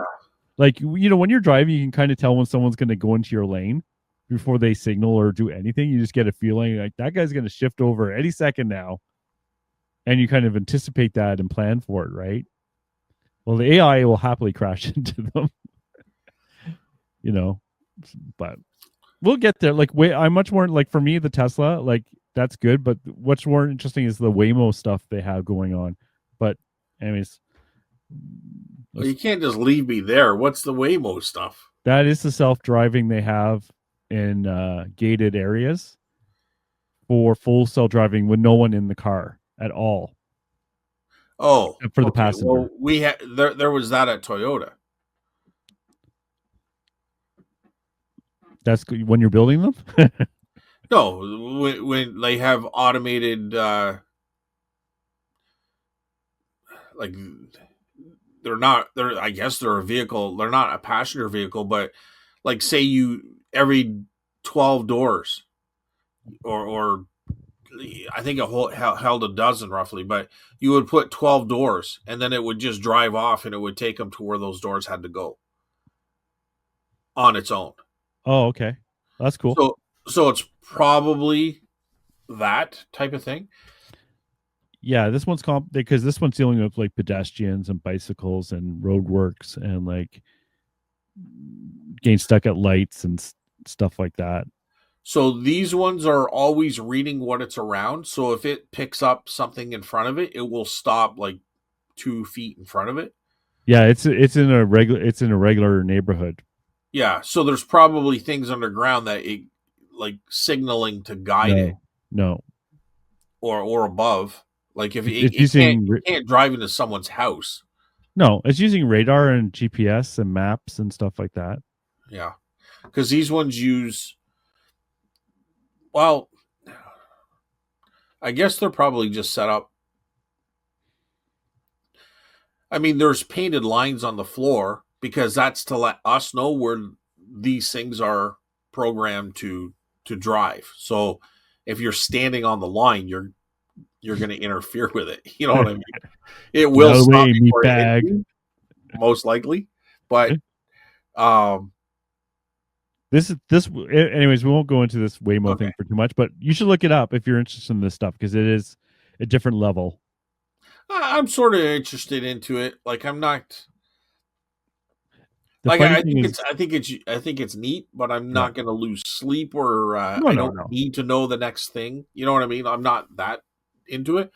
I just find it neat every time I see a robot. They've advanced so much since the last time I've seen them. Like I yeah. remember watching Boston Dynamics, and Oh, I those thought, things are wow, that is terrifying. interesting stuff. And now I'm Yeah, seeing like that kind of stuff, like even from last year, 2 years ago, yeah. is so outdated compared to what they can do now.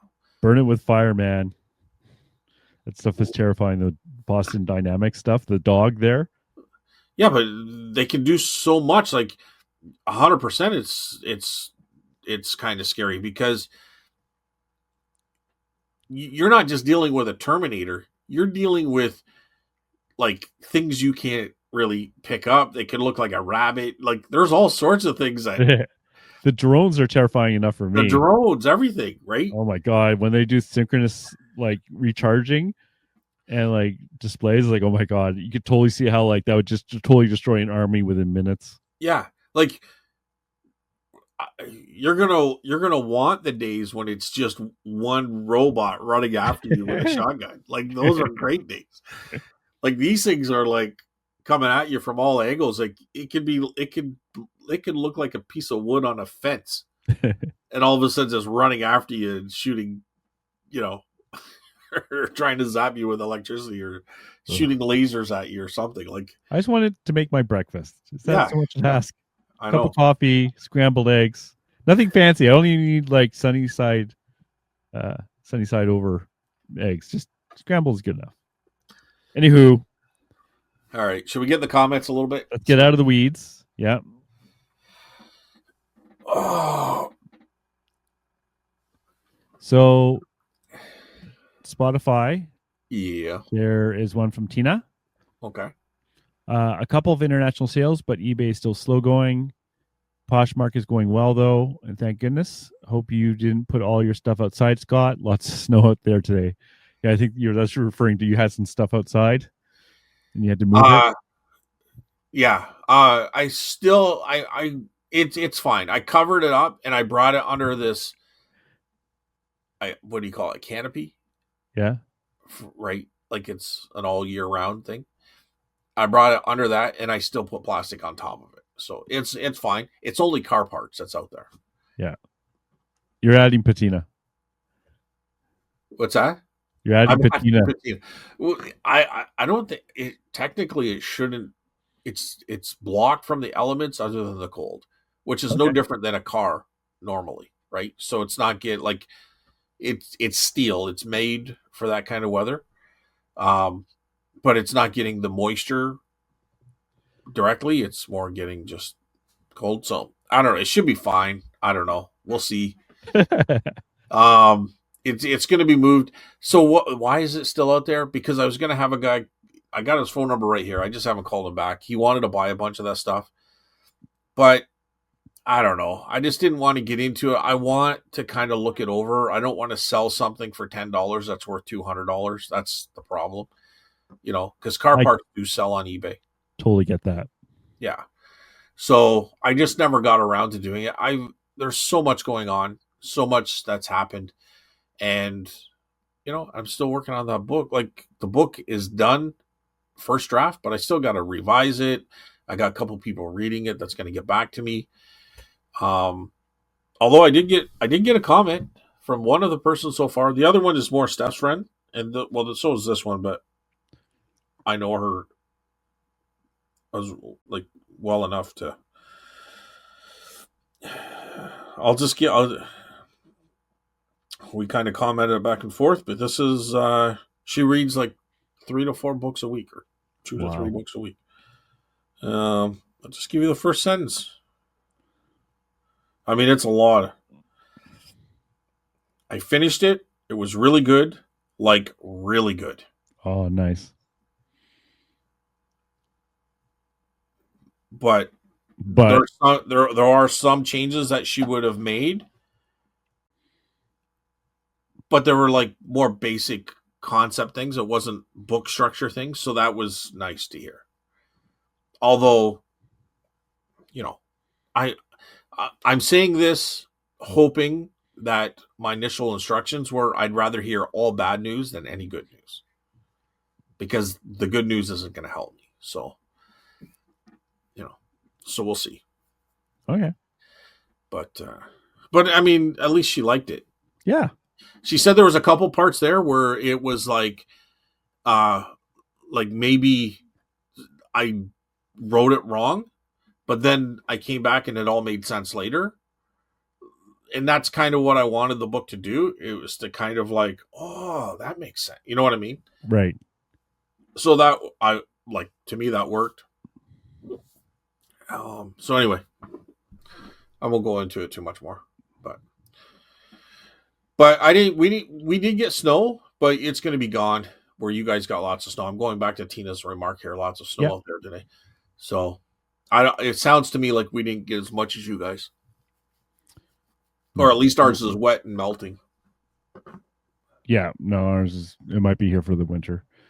For eBay for sales, I've had a few, nothing too special, but I had 5 sales in the last week, which actually is more than, let's be honest, normal. So that's pretty good, but nothing compared to like November should be for me. Like November used to be my best, and October used to be my best. So Yeah. Um.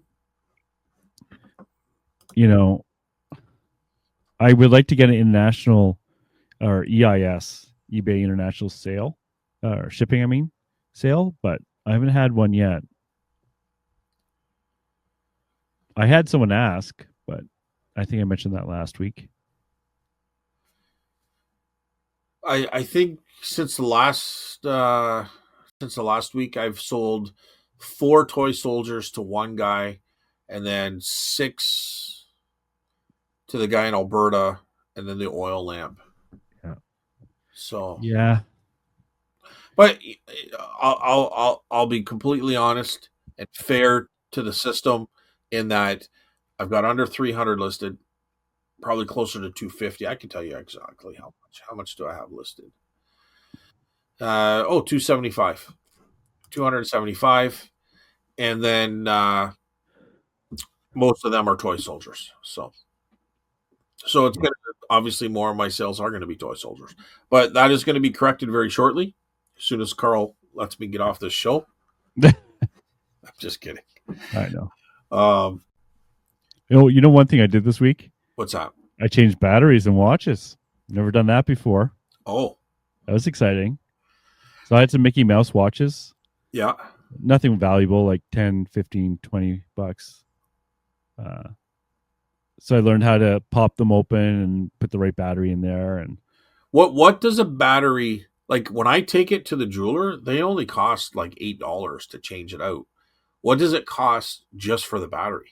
$1 at most, Okay, even less, maybe 20 cents. okay. So Like for for a the, $15 watch, that's good. That's fine. yeah.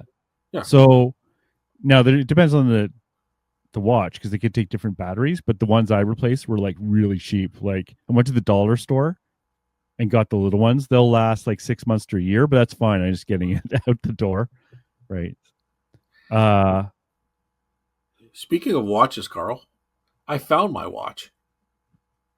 you were missing a watch? I was missing my watch. Steph bought me a Bulova Yeah. watch, and I couldn't find it for the longest time. And she was so mad at me for like losing it. I think she thought I sold it or something, right? Yeah. But Yeah. I used to wear the watch all the time. I like wearing the watch. Um, but I found it the other day. It wasn't yesterday. It would have been the day before. I think I found it, like maybe over the weekend. Um, I was just cleaning out some of the boxes, and I found this nice wooden document box. Yeah. And in there was a few watches and just a couple odds and ends, but in there was the Bulova, and I'm like, You put it in there absentmindedly. well, I don't know if we were moving, or I think it was before we moved. We were actually looking for the watch, but not too long before we moved. Yeah, I don't know why I put it in there. I just did. It was safe. You know what I mean? Because it was with the other watches and you didn't think and just put it in there all together. Yeah, maybe I didn't realize. I don't know. It Yeah. stands up. I don't know. But anyway, I think she thought I sold it or something. I could see that. I could see her thinking that. She was like, "How could you lose your watch? You used to wear it all the time." And I'm like, "I don't know. I can't find it." I lost one of my Roman coins. I'm hoping I didn't spend it. Yeah. It's like, where did that go? Like, what would I do with that? But Does it look like a dime? yeah, it's about the Yeah. size of a dime. Yeah. Yeah. Can you imagine? Oh my god. Yeah, I don't even know where I got these watches. Like they were Mickey Mouse watches. No idea. I just found a bag of them. I was like, oh, you know, I have to actually ask someone at the market about one of them because like I took the back off and I used Chat GPT and it says use this battery, but I can't see how you put the battery in there with this one. It feels like part of the back is missing. Because sometimes like when you take out like these are cheaper watches, right? Yeah. A Timex.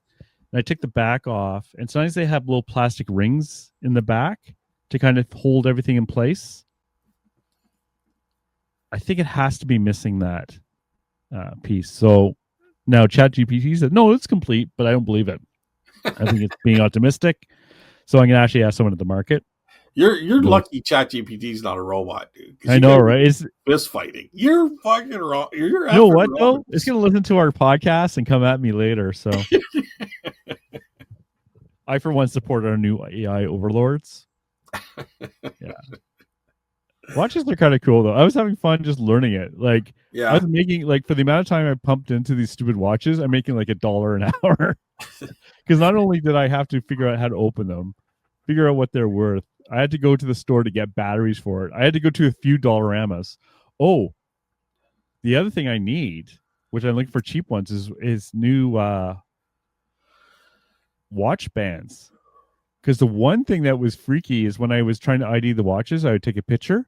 Yeah. And the AI knew there was mold on the watch band itself.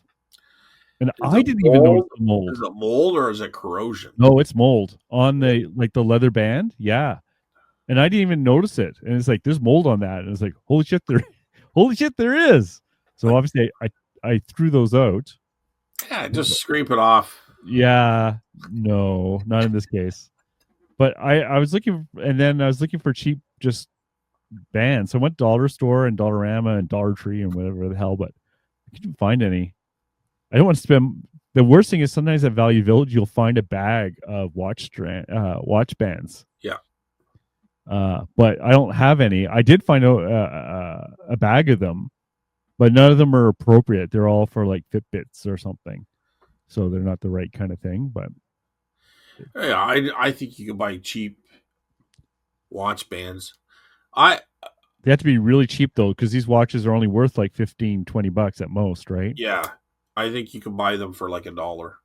Yeah, yeah. Um, I would sell it without the watch band. I am doing that. I put prices on them, Yeah, but if it's easy enough to do, because I think people will buy their own watch band. You know what I mean? I don't think that's an issue. yeah, like I said, I put them in the booth anyways, Yeah, but it's not that big a deal. If I can put a cheap dollar one on there, it'll just look nicer displayed in yeah, the booth. yeah, So, and it's not hard to do. Like now that I know how to take the bands off, I know how to do it. So, yeah. but I'm not going to spend more than $1 each. But anyways, what was I talking about that? Oh, I was just saying there's something else I did this week. It was something a little different. I like the part where you and ChatGPT get in arguments. Like, I know, right? you're wrong. No, I'm not. Yes, you are. No, I'm not. You know Said the worst. Hot Wheels. The Boom. worst part is I told it was wrong twice, and I was wrong. Uh-oh. Yeah. Oh, you're changing the algorithm. It's I going to be know. all confused. As I looked again, it's like, oh crap, you're right. Because it's like I was looking for the stupid battery for the one watch where I think it's missing the back. And it says, oh, make sure you don't get a hearing aid one. Because they have the same bloody code for the battery type that's for a hearing aid and for watches. And then I thought it was a much bigger coin-sized one because it said 6.7 millimeters. And I didn't, for my brain, went 6.7 centimeters. So I was yelling at it. And then I realized, oh, wait a second, you're right. It's much smaller than I thought. Your relationship with AI is like my relationship with Steph. Apologize, like, oh crap. When You're you think wrong. about No, I'm not. Yes, you are. No, I'm not. Okay, maybe. it. Yeah. Fine. I can't Fine. remember the other. There was something else too where it's like, oh, wait a second, you're right. But Anywho. yeah, no, it's I don't know. Interesting to see where we're gonna go with all this kind of stuff. I think the other one might have been this board game, like one of the Avalon ones. It was overvaluing it. Oh, I remember what it was. It was mini brands. You know, like the little mini brands. They're kind of like miniature, like almost like dollhouse furniture, or like for brands. You've talked about them before, for sure. Right? Yeah. And there's some rare ones. So I did the same thing as I did with the micro machine, dumped them all on like not all, but enough that I could see them. Yeah. And it actually did pick out one that could potentially have been more valuable. What if it misses one? That's that it will totally miss one. Yeah. But you won't know it. So anyways, it said to put it in the booth at a certain value.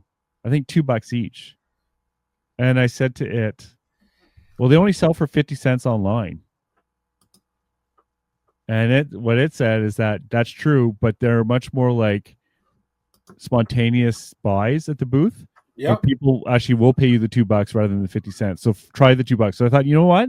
I'm going to try what it says. And just to see. Also, I doing like, buy 3 for $5 or whatever on there too, which it told me to do. Yeah. But for some of the advice it's giving me, I'm going with what it says to try it.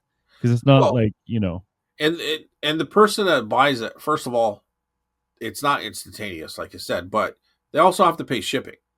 That's what it was saying too. Yeah. Okay. Yeah. So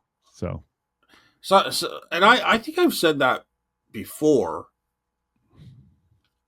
where sometimes things can sell for a little bit more in the booth than on eBay.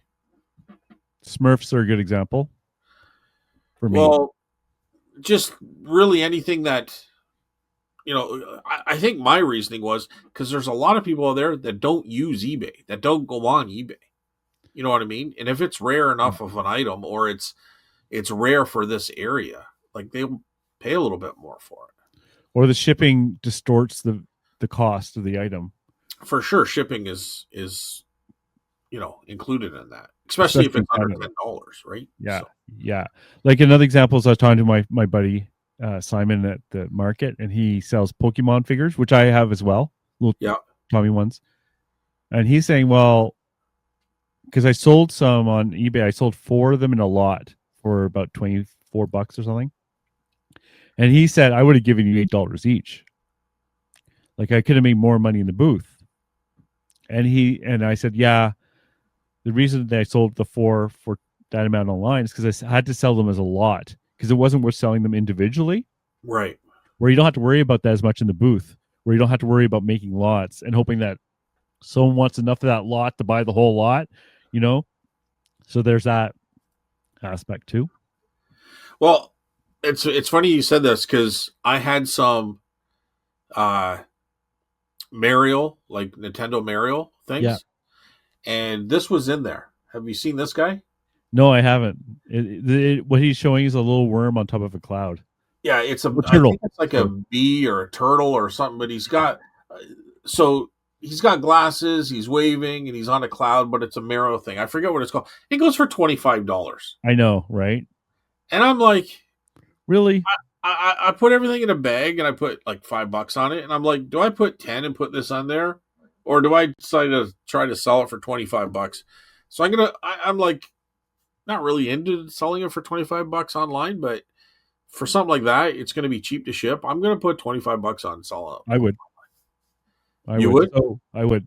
Yeah, So like the Smurfs, the rare ones I have, like I sell all Smurfs for $7. I don't care if they're worth 10. I don't care if they're worth 3.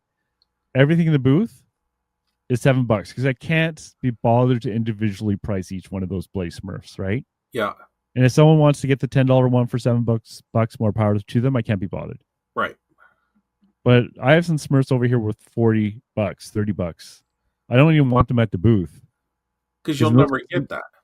I'm not going to get that, and it could get mixed up with the other ones. Yeah, And I just it's not worth it. So, but what I might do is have a link to my eBay store saying higher value Smurfs are here. I can pull them off eBay or whatever. I haven't done that. I'm just thinking I could do that yep, where they're available. I can pull them off eBay, but I'm not going to. I want them in both places, right? Or my friend does the inverse where he has stuff in the booth and then he has 7-day or 5-day handling time on eBay for those items so that if they do sell in the booth, he has enough time to come for the next Sunday, pick it up and pack it and ship it out. But at least it's available online and in the booth. right. I haven't done that either, but it's intriguing possibility to do. But All right. one Anything more else, dude? comment. One more comment on YouTube. Oh, I forgot YouTube. Did I not go to YouTube? No, Oh, Randy's. I didn't go to YouTube. How did I miss that? Hi. Spec sheet would be information on the vehicle, height, weight, horsepower, type engine, and transmission, that sort of info. Oh, okay. Okay. well, thanks for the clarification on that, So Randy. it's almost like a manual then. Horsepower. Okay. So spec sheet. Because I was wondering if the spec sheet was like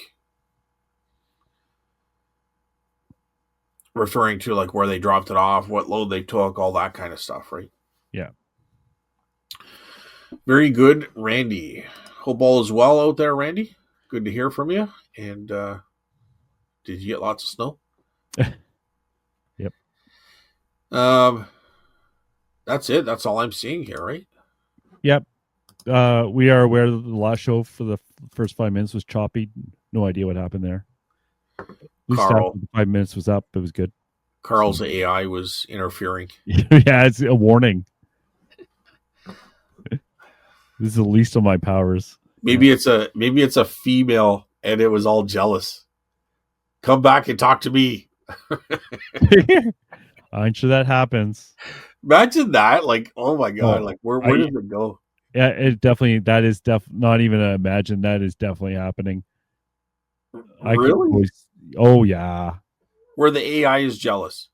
No, where people are treating the AI like a real person and Oh, a relationship.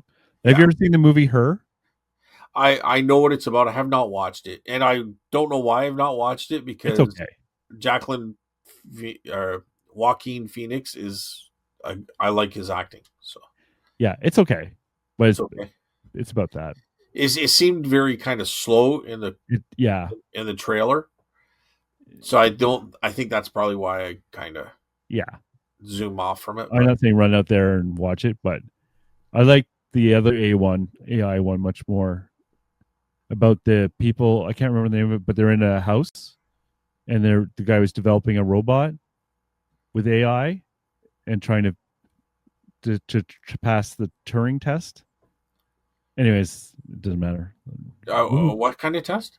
I think it's the Turing test where like, can you tell the difference if you're chatting to something? Can you tell it's a human or not?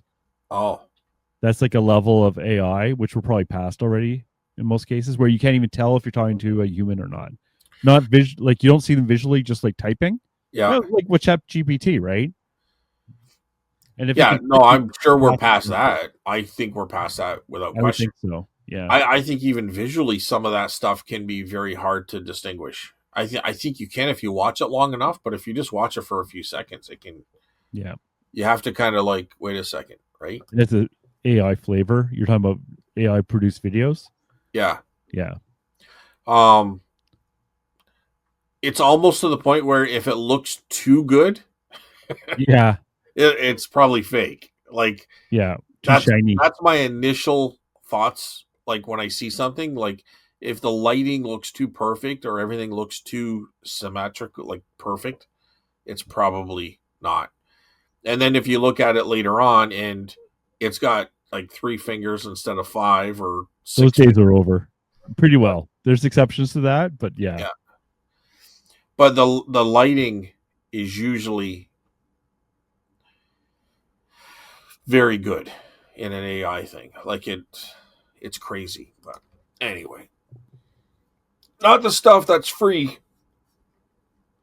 I'm talking like the next level stuff, like the higher end stuff, right? yeah. Like there's a guy. You know what, Carl? I don't know if I should tell you off air or not because it's probably boring people, but I don't know if you like him or not. But he's really into AI. I'm gonna have to. I don't even know. Oh, that's a nice AI. Like for me, when I'm checking the AI stuff, it's like for videos, it's more often just to try it using it in ways I didn't even think of. I find that kind of it's like, oh, you can actually do that, like the counting the pieces, right? I say, oh, I wonder if I can do that. The answer was no, but Now he gets a little. I don't know. Sometimes he gets a little bit. who's he? Tom Bilyeu,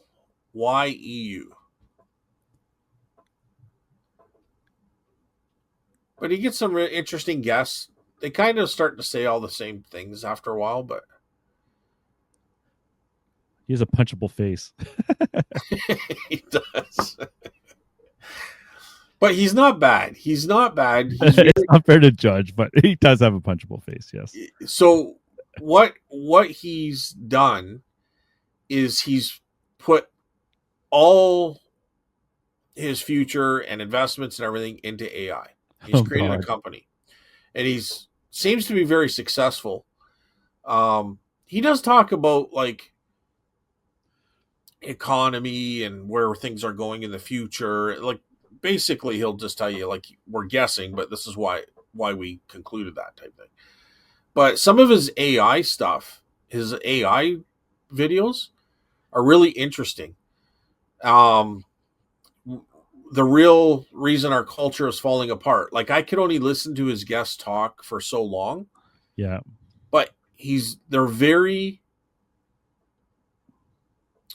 how like they're you can tell that they probably don't go to the bar. They probably sit at home at a computer or read books 24 hours a day. Like they're very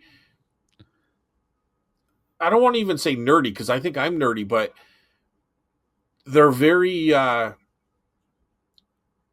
like they're thinkers. That's Yeah. probably all they do is think. You know what I mean? And they're probably a little bit borderline crazy where they wouldn't be able to function in society properly. Their You know what brain, I'm talking about? their brains are way too wrinkled.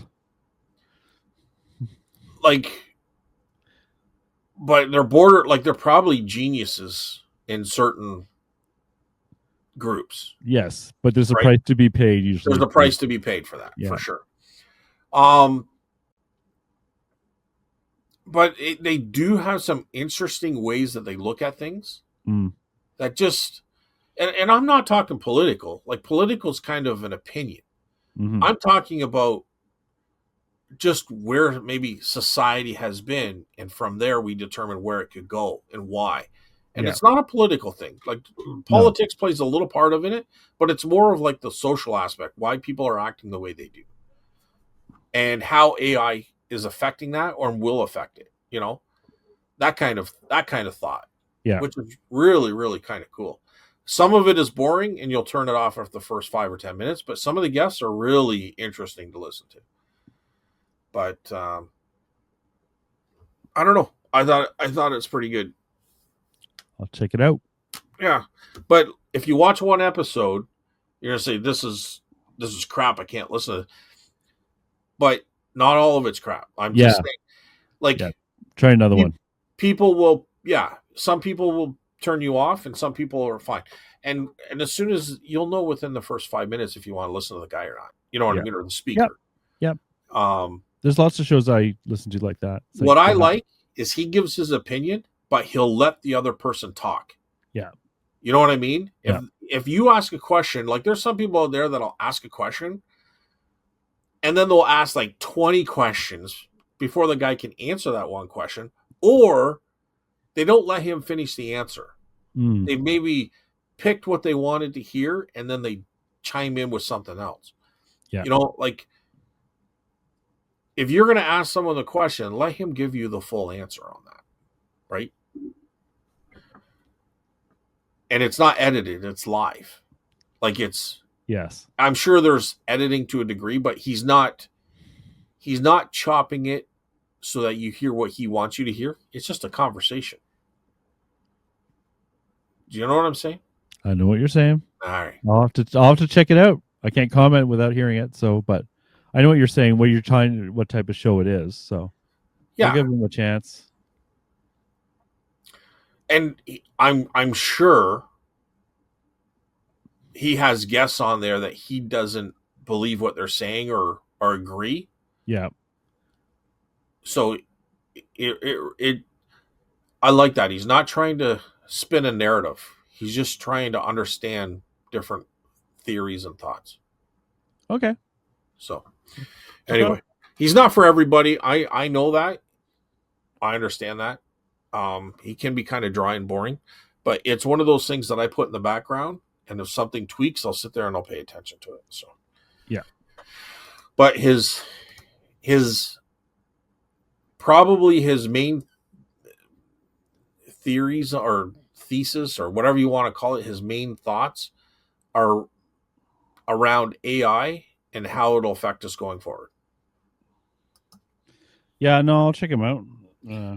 He's kind of optimistic, but he's also concerned that it could go upside down. Well, there's a lot of that happening too, right? Right. So the path forward is not quite clear yet.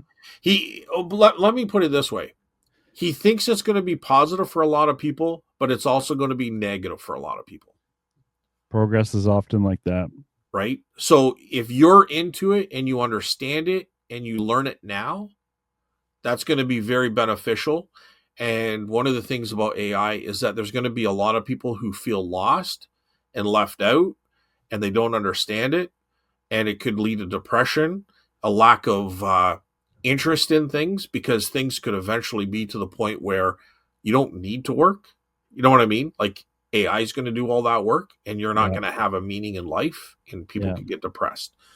So he kind of talks a lot about all those different scenarios, so, which is cool. Yeah.